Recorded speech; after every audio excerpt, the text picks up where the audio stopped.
Facebook, but we are going to post this on YouTube. So thank you everybody for being here. And I'm going to share a little bit of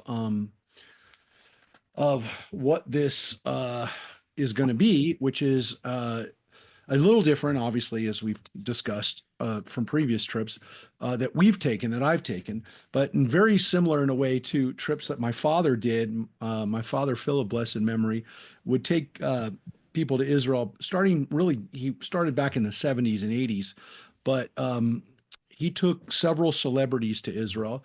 Um, the picture over here is him with, Bill many times. It's always been at a time. well, that's Sammy Davis Jr. I'm gonna play that in a second, but this is him with Tom Hayden and Jane Fonda when they went to Lebanon. So this is actually Lebanon during the war in Lebanon back in the 80s. He had a chance to show them what was going on there, and then they took Sammy Davis Jr. there around the same time.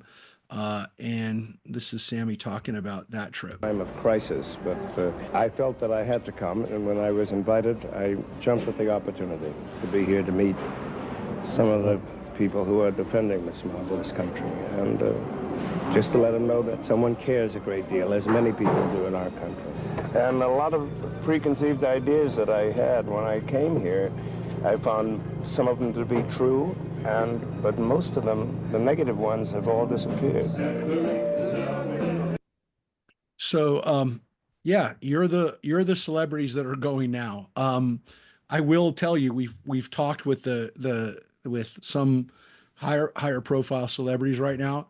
Not a lot of celebrities right now are willing to go. There's very few that have put themselves out there to do the kind of stuff that you're going to be doing, which is helping to comfort the soldiers, civilians, uh, rescued hostages. It's a different time, unfortunately, and not always in a positive way. But but yeah, the good thing is you're going to be doing this, and so we're not going into any battle zones. Every place we're going to be going into is going to be safe. We're going to be with armed guard at all times, and we're not going to be taking anyone into any place where there is a likelihood of battle. We of course we have no idea. The situation's obviously fluid. It's very possible that by the time we go, that active combat, even in the north, will be over. But we're not going to be anywhere in the north. So we're going to be nowhere north of Tel Aviv, which means we're not going to be near the active zones where Hezbollah and Israel are battling right now. Um, and so my guess, look, I don't even want to guess, but I would say that there's a higher likelihood that this is going to be over. Even that combat will be over by then. But yeah, that's one of the reasons why we're not going to the Galilee, and it's not on the itinerary. We will be very close to the border with Gaza, but as hopefully everyone understands right now, there is a tremendous amount of Israeli troops that are still in Gaza, protecting that area and making sure that it's safe. We'll get to that in one second, but as we get into the itinerary, so the first stop on our trip is going to be in Tel Aviv. Oh, sorry, and in Tel Aviv, we're going to have a chance to be with, get everybody together, and we're going to have a chance to, people will assemble from their different places, and and then that's going to be. Uh, Bill, it's going to be a chance for us to decompress a little bit, but that's where we're going to have kind of our first orientation, and the first night will be there. Many of us who are flying on El Al will be getting there at around 2 o'clock in the afternoon. So by the time we get to the hotel, it'll probably be around 4 o'clock, 5 o'clock, and so that's going to allow us to kind of get everybody settled there on the first day. What's the name of the hotel, Rabbi? It's going to be at the Dan Panorama. I'll get to the hotels at the end. I'll show you pictures of the hotels we're going to be staying at. And so that is yeah, that's going to be in Tel Aviv. So I'm doing a little too much right now.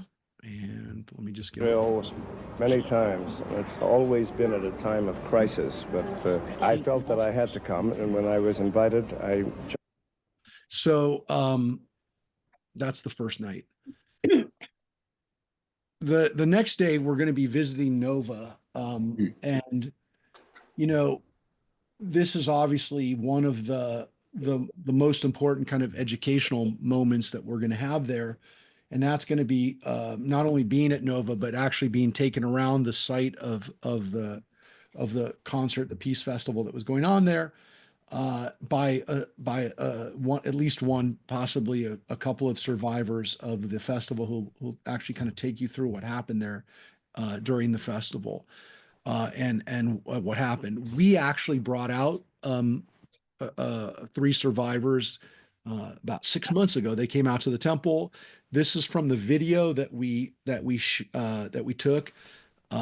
It's up on our YouTube page, so you can see the full version of this. It's had 6,300 views, which is way more than anything we've ever done from our synagogue. I'd like to say that that's how many people watch Friday night services.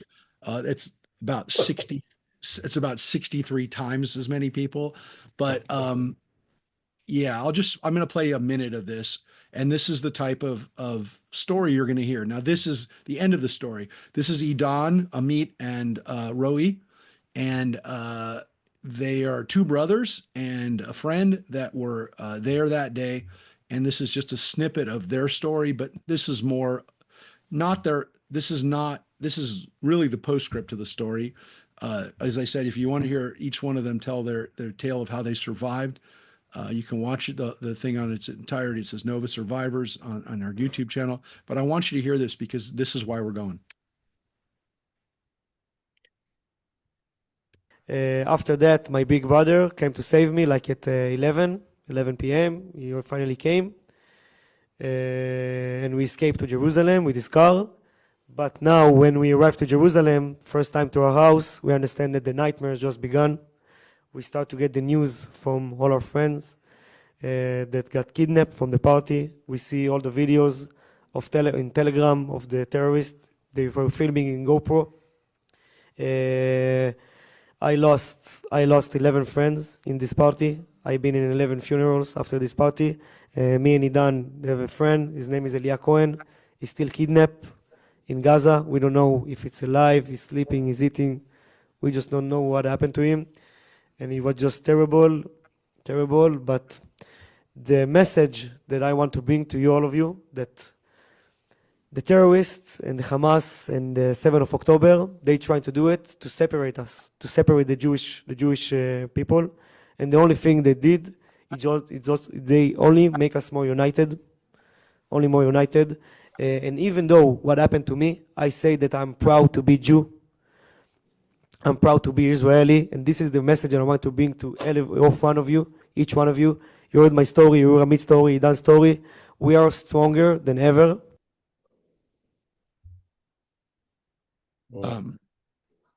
Elia Cohen has still not been brought home. And we don't know whether he's alive. He's 27 years old. Actually, he's now turned 28 while he was there. And yeah, we still don't know what happened. He was dragged. He survived the initial onslaught and then was dragged by the terrorists back to Gaza. And we still don't know whether he's alive as of today. So, so we'll be at Nova that day. The first day that we're kind of outside of Tel Aviv, the second day of the trip. And after Nova, we're going to be going to Sderot, which is the nearest city to Gaza. It is literally 800 yards from the Gaza border. This is Alon Davidi here in the red shirt. He's the mayor of Sderot. This was the day that I went to Sderot in November, about 4 weeks after the attack. And I met with him before I went there. When I went there, about 90% of Sderot had been evacuated. The only people that were left there were city staff that were helping there's 35,000 people that live in Sderot. I think when I was there, probably 95% had been evacuated. Um, that's me at one of the homes that had been hit by rockets because Sderot has been hit by rockets for the last 17 years since Hamas had taken over. But what happened on October 7th was not just the missile barrage, but then Sderot was actually infiltrated by terrorists. And in the Battle of Sderot, which has now become part of national legend, um, the terrorists came into the police station. They murdered the police officers who were there, as well as the firefighters who were there. There were three members of the local fire teams, not from one station, but actually from three different stations: Kiryat Gat, from Sderot, and from another station nearby. And three of the firefighters were also murdered there. About 50 people were murdered in Sderot that day. About 20 police officers and fire staff, and then civilians, including an entire minibus of seniors that were murdered as they were trying to escape. This is what the police station looked like before, the day before. This is what it looked like at the end of October 7th. And so the Israelis had to come in with bulldozers and literally went in and had to destroy the police station. So when I was there was nothing left. I was there 3 weeks later, and there was literally nothing left. It had been completely leveled. I'll show pictures of it when I'm there, but you'll see it with your own eyes. You'll see what it looks like now, which is a little different, but this was the police station. And the story of how the few people that were actually rescued from that is an amazing story. There were 8 people that actually got out of the building, got out of the police station onto the roof, and the Israelis were able to rescue them with helicopters. And again, the reason that the terrorists took over the police station was because it was very heavily fortified, and you can see it's like a fort. And so it took a lot of work and it was very deadly to extricate them from the police station. And again, it required everybody inside being killed, obviously. But this story of the Battle of Sderot is modern history. It's history that happened in our lifetime, in our last year. So that's Sderot. We'll be in Sderot for a couple of hours. And one of the other things that we're going to see that day is something called Tekuma, which is a site. I didn't show a picture of it. I'm not going to show a picture of it now. You'll see it when you're there. It's called the burning car site, and it's a memorial that's been established, also connected to Nova and the attack on October 7th in that area. So the Nova Festival was also very close to Sderot. We'll be on both of those sites that day. So that night we'll be going to the hotel in Beersheba, where we'll be for the next few nights. And again, I'll show you pictures in a second of the hotels. But that is the city of Sderot, which we'll be at primarily. So that day will be more of a not a volunteer day, but more of an informational day, and to meet some of the survivors. The next day, we will be working at one of the volunteer opportunities. The Shuva Junction is a place, I'm going to let the person who started it, Dror, introduce what it is. And some of you saw this at our high holiday services because we played part of this. This is just a minute or two of him explaining what's going on at Shuva. This is the Shuva Junction right near the border with Gaza.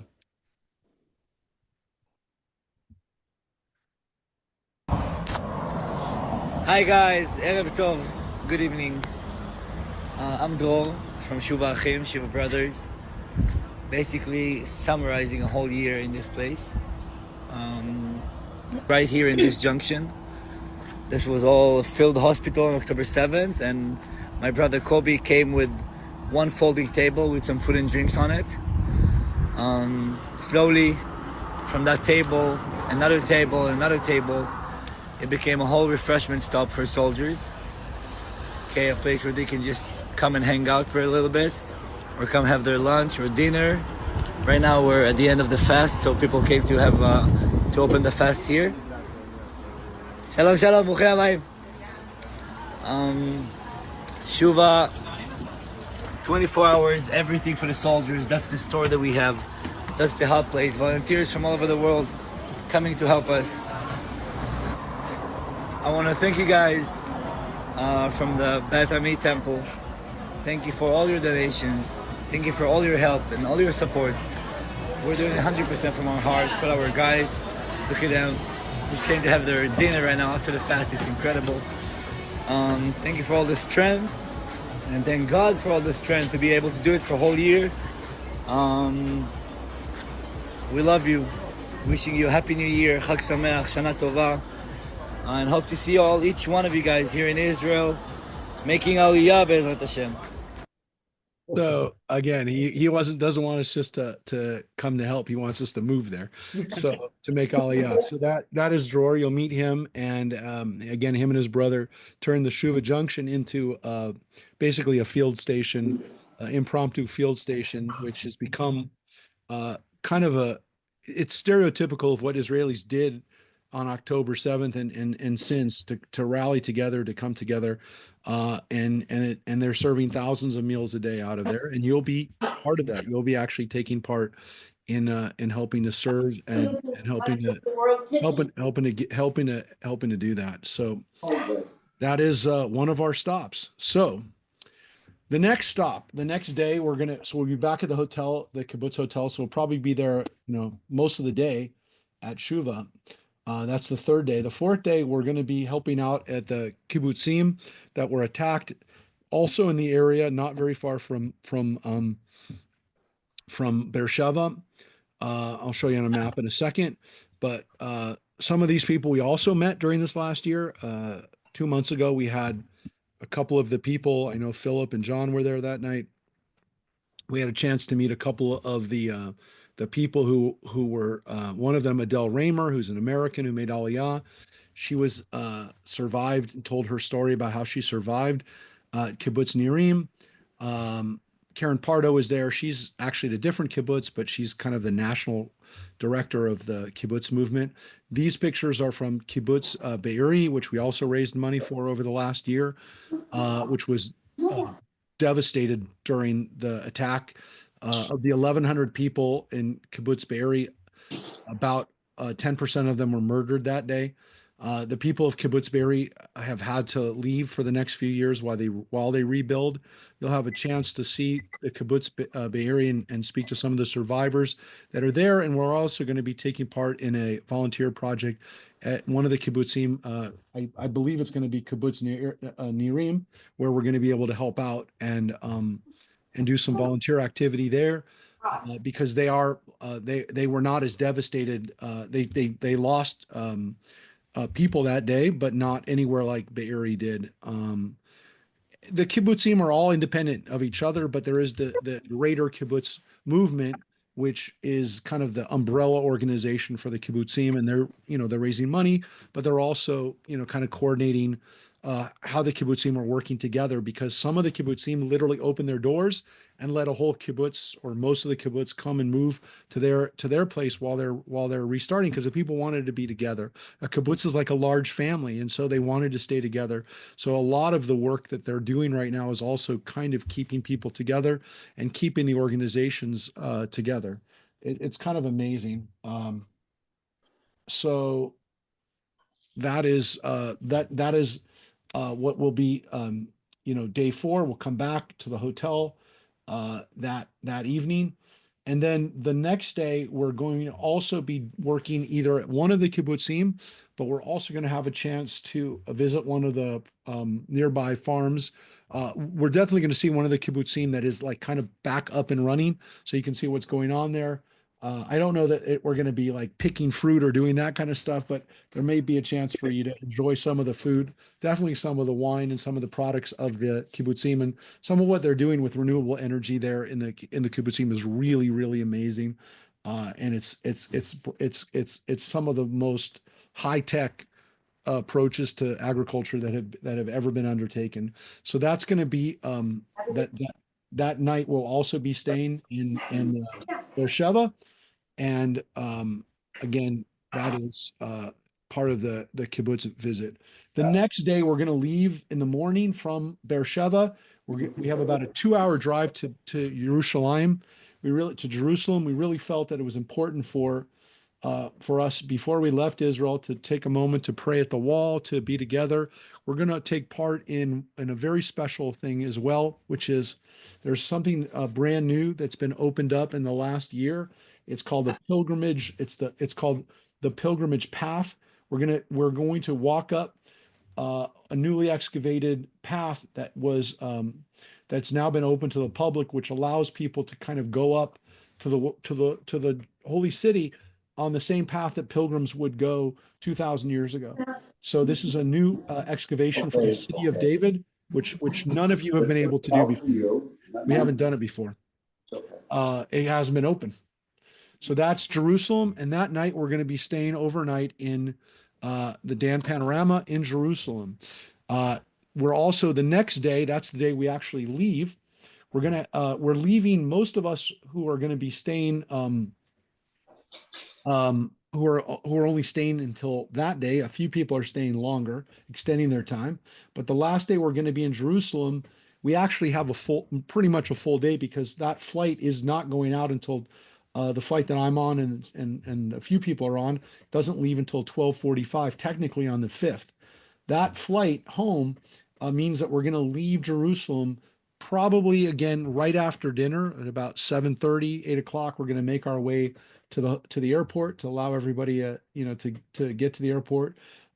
Anybody who's flying out with us that day will also have their transfers taken care of. If you're going somewhere else or if you're going to stay longer, you're on your own for leaving Jerusalem.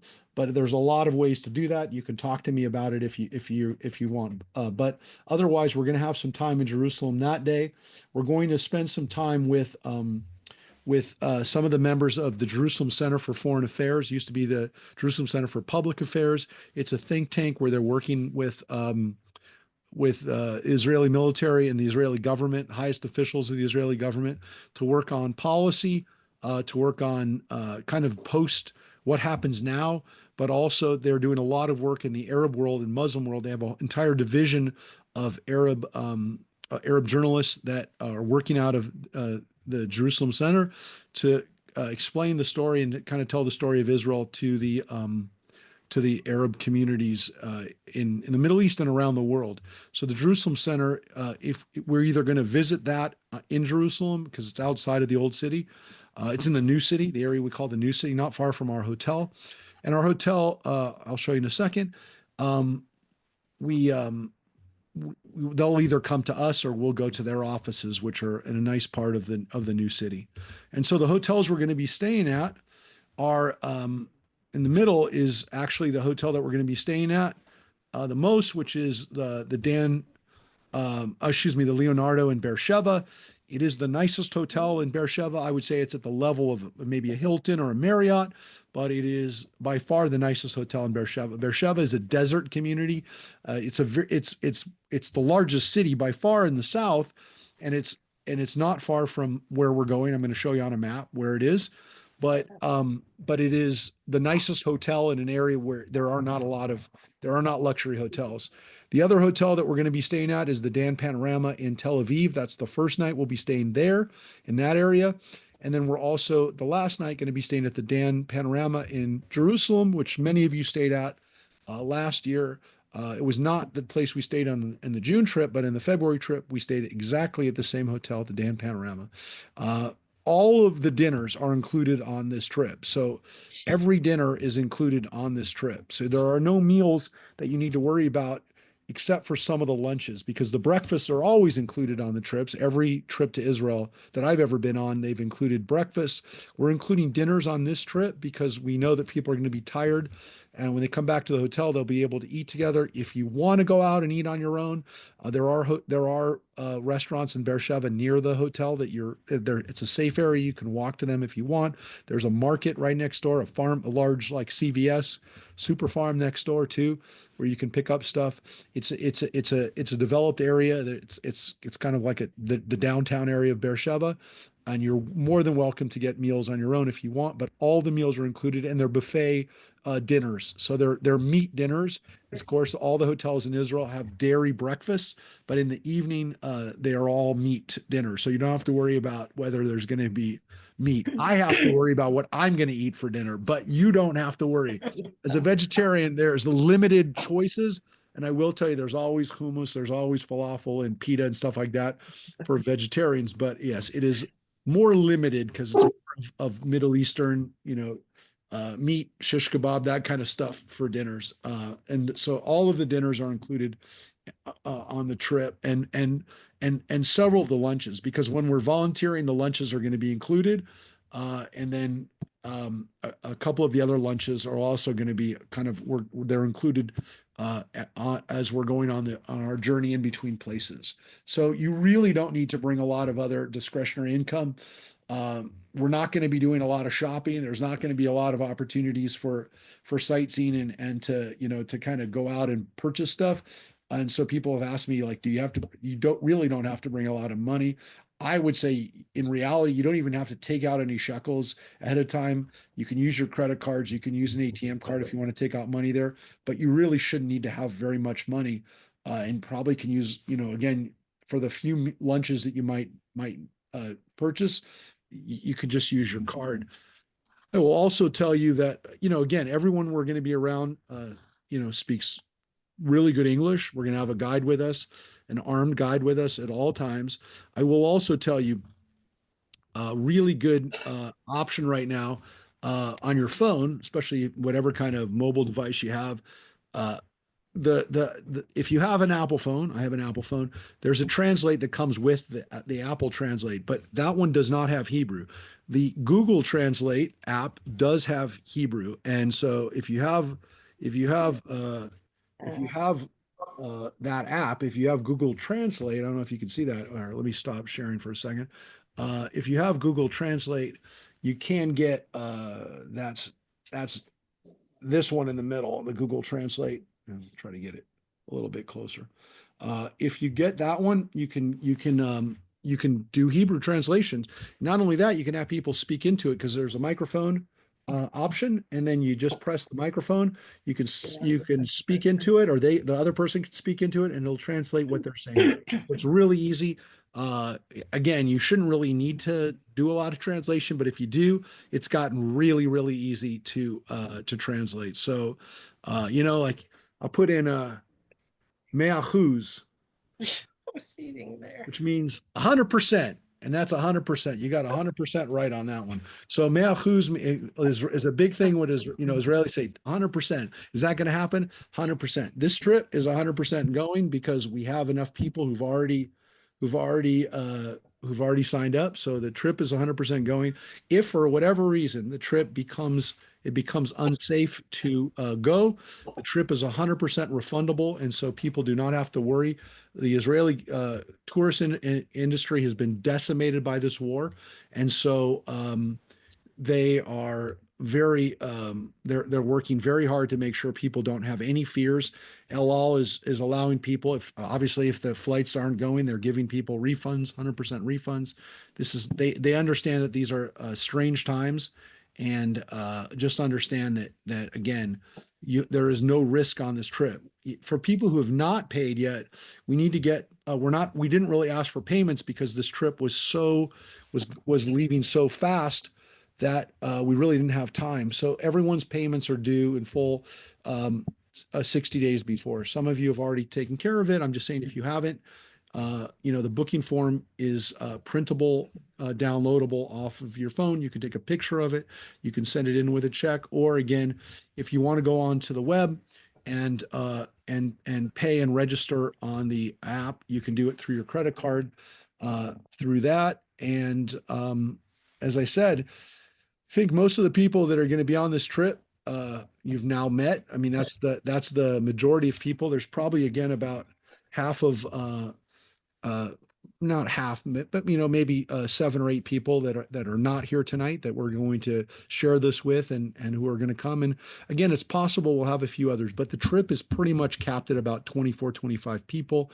And again, if you have people who are interested in going, definitely have them reach out, but please explain to them this is not a trip for first time people, and it is definitely not high intensity in the sense of like, you're going to be running, or you're going to, you're going to be in a situation where you have to work real hard. It's strenuous work, but it is not for people who are, who might have some health issues, or have any type are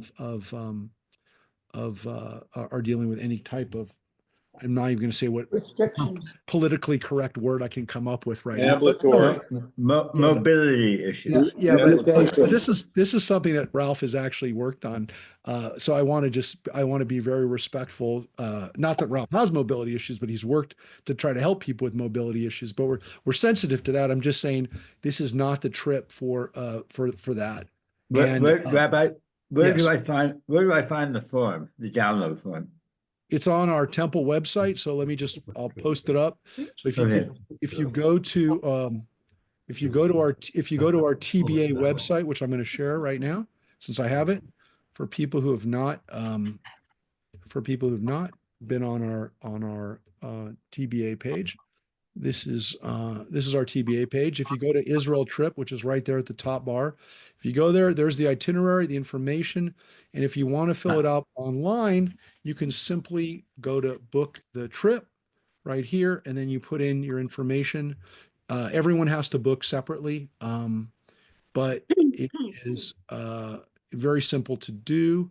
And actually, yeah, and that's it. So if you're going by yourself, there is a single supplement because of the hotel difference. So it's $600 extra if you're not going to be sharing a hotel room, and that is. But again, as I said, that includes all the meals and all the all the tour, the tour guide. Listen, we're paying a little bit of extra in order to have an armed tour guide with us, but it wasn't just myself, and I know everybody here who wanted to make sure we had a safe experience, but the tour operators, pretty much said, that's what everyone's doing right now. So, again, we're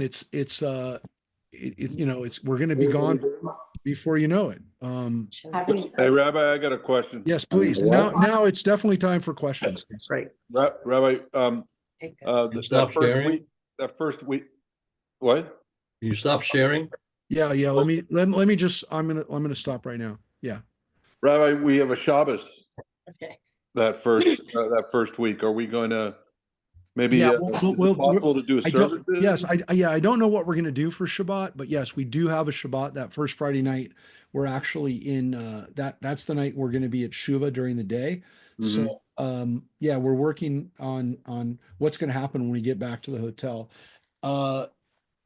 There, when we've done stuff in the past, we've been able to work with the Reform Synagogue in Jerusalem at Harel, and they've Cantor Evan, who's come out for our stuff in the past, has been phenomenal. There aren't Reform synagogues everywhere in the country, so it's a little bit harder on Shabbos to get people to do that. But one way or the other, we're going to do something special for Shabbat, to mark Shabbat, to make Shabbat special for us there. So yes, we know what day that is. I don't know that we're going to be able to do something at Shuva, but we are going to work on it. Shuva is open on Shabbos. That's one of the reasons why we're helping out that day there, and why we're looking at maybe because it's got a military. Because they're helping the military, they were able to kind of operate on Shabbat. So yeah, we might actually do something for Shabbat there, and then head back for dinner. But we'll figure it out. I mean, we're working on that right now with the people at Shuva. I just wanted to show you, so just so you can get a little bit of bearings on where we are. Just give me 1 second. I just wanted to share the map. And here we go. So if you look at the map of Israel, this is where we're staying in Beersheba, which is a city of over 100,000 people live in Beersheba, and that's the area that Israel has developed for the southern region. it's still not that far. As I said, it's about a 2 hour drive to Jerusalem. And that's because you kind of have to go up and go around, mainly because again, this is the West Bank and they don't have a lot of, I mean, this area right here is all Palestinian territory. And it's kind of the roads are kind of built around the West Bank. So that's why we don't like if you drove straight from Beersheba, it would probably be closer to an hour, but you don't. You go up and you go around. So, but when we're in Beersheba, you can see we're about this is Beersheba, and this is the border with Gaza. So the kibbutzim, well, you can see right here. So here's Beersheba, the area around where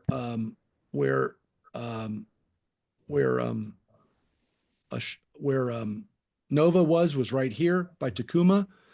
The Shuva Junction is right over here, and Kibbutz Be'eri is right here. So in all of these things, you can see that if you look at the legend, this is about a mile, in between these things. So this is very, very close. The Kibbutz Nirim, which is down here, one of the kibbutzim that we're going to be visiting, which is all along these. So these are all areas that were attacked on October 7th. These are the kibbutzim that are literally, in this case, as you can see, this is Nirim, and then that's the Gaza, that's the wall where Gaza is. So you can see that, that's a quarter of a mile away from there. So we'll be very close to, I mean, here's Khan Yunis. This is southern Gaza. Gaza, as you can see, is very, very small. It's like 11 miles long. So here's Rafah, which is on the Egyptian border. And then Khan Yunis, Gaza is up here. Jabalia is up here. This is some of the areas where there was a lot of initial fighting. This is North Gaza, that's South Gaza. But again, from North Gaza to South Gaza is the distance from, as I've pointed out to people, it's the distance from Newhall to Castaic. That's how far it is. So that's where we're going to be. So primarily, again, staying here and then visiting this area from here down to about here. Rabbi? Yeah. Will we have time to visit the old city of Jerusalem? Yeah, Philip, that's Or where the Jewish quarter, I mean. Yeah, we're going to the wall. Okay, but then can we walk up and walk Oh around? that's where we're having Could you lunch. stop sharing again, please? Yeah, that's one of the lunches. That's one of the places we're having lunch. That you're on your own is in the old city. So the day that we're in the old city, you'll have a chance to have lunch on your own that day. So yeah, you'll have time in the old city that day, which is essentially again the 6th day, the day that we leave Beersheba and go there. And you had mentioned we might be able to visit what they call Hostage Square in Tel Aviv. We won't have time. We'll be there. Yeah, we'll be there the first night. That's one of the things we're going to do the first night we're there. If people are up for it, some people might be jet lagged. Mark, Yeah. like, Yeah. is there anything that the women of Israel or that we're in the communities that we're going to be in, anything that they particularly need? There's a few of us on this call that are going. And then the other constituency I'm thinking about is the police and fire families that were impacted when that building, and I'm going to say it incorrectly, but I can spell it. So Yeah, and Sderot. yes, I will find out, Kathy. I will find out specifically what they're. but I wonder if there was anything we could do I know we're not going to be there for a very long time, but is there anything we could do for them? Just a prayer service or anything? We're definitely because we know we have people from fire and law enforcement that are going to be there.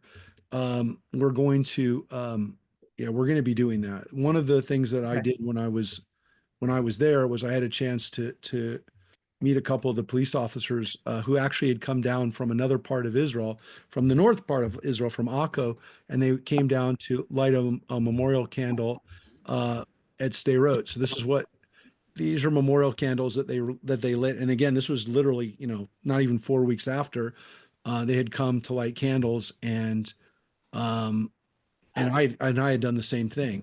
So we took a picture together, as you saw, but I was really touched that they had driven 7 hours down to just to light a candle for their fallen comrades, and and I said that to them, and they said, "Where'd you come from?" I said, "From L.A."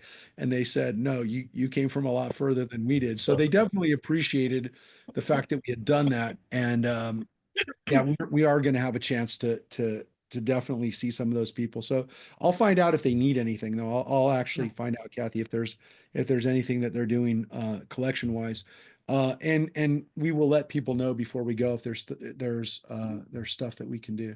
Okay. How And I many- think too that the families, the wives, the mothers, the children, right? They give a lot so that these individuals can go and serve and be part of their, do things for their community that others won't. I mean, any of the first responders or soldiers. So anything we can do, Mhm.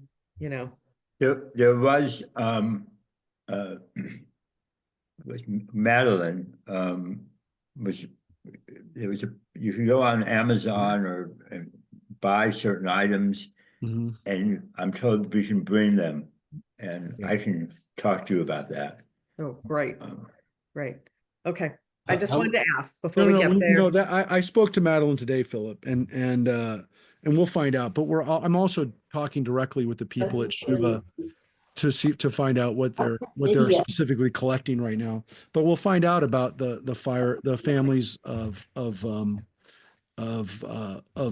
that attack, because again, we know their names. I mean, we can easily find out. And again, I can ask Mayor Alon Davidi from Stay Wrote, what are they doing for their families? So I think the oldest firefighter that was murdered was 50. So the other people were even younger. So I know we've kind of gone over the time, but these are all important questions. So I want to make sure everyone asks their questions. But we will let people know what supplies they can bring, because generally speaking, you can bring. Well, again, depends on what you want to do, but you can bring 2 bags, and a lot of people are now bringing supplies and bringing stuff. We raised supply. We got supplies together at our high holidays this year at Valencia United Methodist. We had a collection uh, for the shuva, for the people that are doing the military uh, base the military refreshment station that we were working at Shuva, and so because we're going there, we're definitely going to find out what they need ahead of time. But I will specifically ask about what's going on with the fire. But Dror, I'm going to be speaking with the guy that you just saw, one of the brothers who's running Shuva. I'm going to be speaking to him again probably tomorrow, and I'll speak to him a few times before we go. So again, this really is a culmination of work we've been doing over the last year. It really is a chance for you to meet some of these people. Some of them you already had a chance to meet. Now you're going to meet them in Israel, and now you're going to see it with your own eyes, and you're going to be able to actually not just raise money and supplies, but actually hand it to the people, which is what we wanted to do all year. And I had a chance to do that last year in November, and I wanted to make sure that when it was safe, and when I felt that it was at a time when we could do this, that we would do it for everybody and give everyone a chance to do this. Thank you. It's huge. Anything else, folks? I have a Yes. quick question. Yes.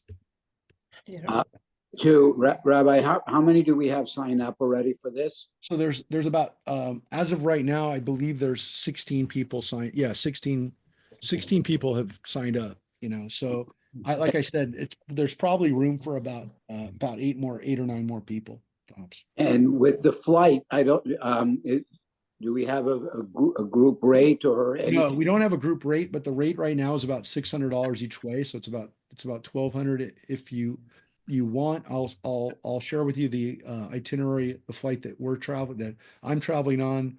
I think Kathy and Mark are on that flight. Philip, did you book your flight already? I think you did, right? Yes, I booked the flight, the same flight you're on. Yeah. And yeah, Yeah. Yeah, So we're on that flight. Yeah, we're on the flight as well. I would like to travel with the majority, and I don't know if they're, yeah. No, I'll send you the itinerary. I'll send you our Yeah. itinerary today. thank Okay. you. And because I want to tell you, yes, go ahead. I'd like to tell you that I had lunch with a friend of mine, was it yesterday or the day before, who was originally from Iraq, but had spent about 25 years in Israel and goes back 2 or 3 times a year. When I told him what we were paying, he was astounded at how reasonable it is. Astounded. He said a friend of his just went. For him alone, back and forth, it was round trip was $3,500, and we're paying nominally $2,400 for the 2 of us round trip. Yeah, no, I know. But the other thing is we're trying to, that's another important part of this, is trying to make sure that it was affordable for people. And I'm going to, like I said, I'll share this with people. I do believe, because we have so many people that are being travel, we're also going to arrange for a pickup probably from the temple. So you also don't, I don't want to say this 100%, but I'm pretty sure I can say it with probably about 90% assurance. This is why I'm telling you now. We're going to arrange for a pickup, a minibus pickup, to take you from Santa Clarita, from the temple, to the airport that day, because I think we're going to have enough people. And we've done it in the past when we've had enough people that we've done it. So there's not going to be any cost for that. You'll just meet at the temple. You can get dropped off or take an Uber, whatever, to the synagogue, and then you can leave your cars there for the duration for that week. But if you want, but you can, but then we'll depart, from the temple at about, 11:30, whatever, get there probably about 2 hours early. And then, and so if you're one of those people that likes to be at the airport 4 hours early, by all means, get there 4 hours early and chill out there. But if you want to get there a couple hours early and want to be able to travel without leaving a car or having a drop off, we'll arrange that. I can say that almost definitively. We'll arrange that. Okay. And you still planning to stop in Yes, Sacramento yes. Valley? We'll stop off Roscoe. Let you pop on over it by Budweiser. You can get on, Right. get off. Maybe at Tommy's. You can get Are there any single people going that are looking to share accommodations? I don't know, but I will definitely keep it open. You know that? I mean, if that's something you're interested in doing, I know you went last time with your buddy Mark, and I will definitely, Stephen, I will keep that open. Please keep me in Yeah, mind. and Stephen, do I have your email? Just don't give it to me now, because it's going to be going out. So this is being recorded. So send me a text with your current email so I can send you the Yes, stuff. I will, Rabbi. Thank you.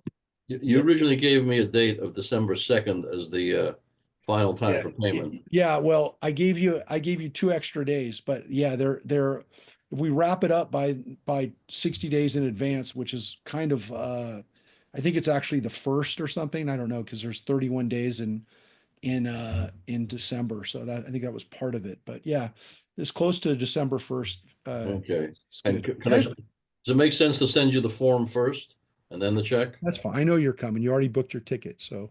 We're going, I mean, should I endeavor to send you the No. form? Send it all together.